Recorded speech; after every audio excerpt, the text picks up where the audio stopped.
थुक्राझार बर' Baptist गिर्जा गौथुमनि 98थि बोसोरारि जथुम्माया दिनैनिफ्राय जागायबाय। चिरां जिल्ला थुक्राझार बर' बेप्टिस्ट गिर्जा गौथुमनि 98थि बोसोरारि जथुम्माया दिनैनि 7 अक्ट'निफ्राय 8 आरो 9 अक्ट'सिम जानो गोनां हाबाफारिया रंगिना संगिना साजायनायजों मेहेरगोनाङै खुंगासिनो दं। बे हाबाफारियावनो इसोरनि राव फोरोंनो आलासि लिंनानै लाबोयो। नागालेण्ड डिमापुर सासेगां बेप्टिस्ट गिर्जानि गाहाय पास्टर रेभारेन्ड डक्टर बनी रेसु, Australia Baptist mission Asia inter cultural mobiliser doctor रेमा साक्सुआक लोगोसे बड' एभेन्जेलिकेल लुथ्रेन गिर्जानि bishop right reverend Isahak Mushahary.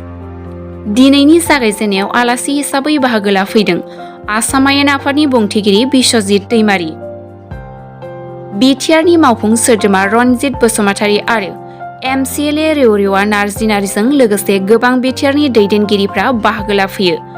Assam आयेन आफादनि बुंथिगिरि बिश्वजित दैमारिया खौरांगिरिनो मा फोरमायो नायदों।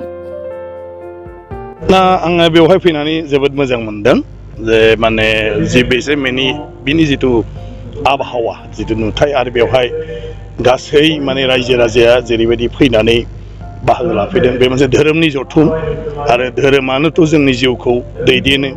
धोरोमखौ नागारनानै जों माब्लाब्लाबो माने गावनि जिउआव थार लामाखौ नागिरनानै मोननो हाया।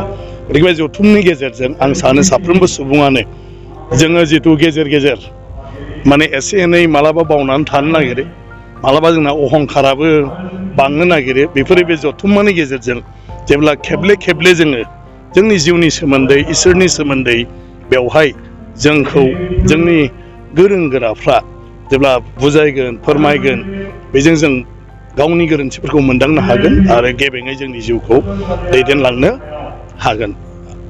दा जोङो मिथिगौ मोनफ्रोमनिबो धोरोमा सैथोखौ फोरोङो, नाथाय जोंनि गेजेराव मानसि हिसाबै माब्लाबा धोरोमखौ लानानै दाङाबाजि जानायखौ जों बेफोरो मा जायो, माखासे मा होनो साननाय बुजिनाय बायदिसिनायाव गोरोन्थि। एक्सुवेलि धोरोमा गासिबनाबो एखे, बयबो इसोरखौनो सिबियो, नाथाय बे इसोरखौ सिबिनायनि बेलायाव गावबा गाव माखासे नेम दं, माखासे खान्थि दं, बेल'सो जोंनि गेजेराव फाराग।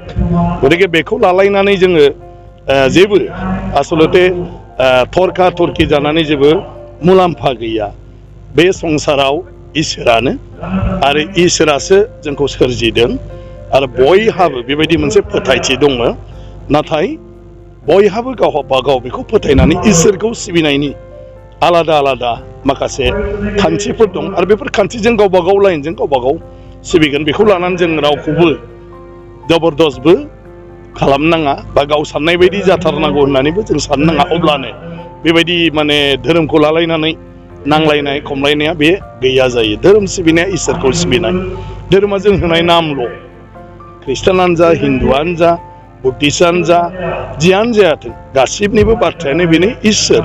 इसोरखौ जोङो मानिनांगौ, इसोरखौ जों सिबिनांगौ, इसोरखौ जों हामबाय होनांगौ आरो जोंनि जिउनि थाखाय इसोरनाव जों जेब्लायबो आर'ज गाबनांगौ, जाहाथे जोंनि खैदां खैफोद बायदिसिना बेफोर जानो गोनां माखासे माबाफोर दङब्ला बेफोरनिफ्रायबो जाहाथे इसोरा जोंखौ रैखाथि होनानै मोजाङै मोजां जोंखौ आवगायलांहोबाय थायो। लाइमोनफ्रा माबायदि बाहागो लानांगौ?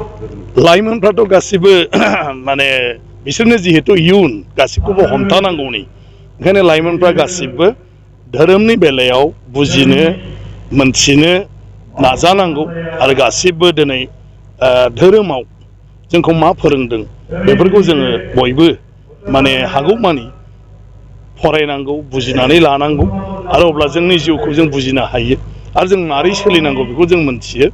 अब्ला गाव गावनि जिउखौबो जोङो मोजाङै मोजां दैदेनलांबाय थानो हायो आरो इयुनाव बे लाइमोनानो जिहेथु माने गारजेन जाहैगोन, अब्ला इयुन जोलैफोरखौ आरो बेबायदिनो जोंनि बिमा बिफा, जोंनि सिगांनि सुबुंफ्रा जेरै दैदेनबोदों, बे लाइमोनफ्राबो उनावहाय जोंनि समाजखौ, जोंनि सुबुंफोरखौ, जोंनि इयुन जोलैफोरखौ मोजाङै मोजां बेबायदिनो धोरोमनि लामाजों दैदेनलांबाय थानो हागोन।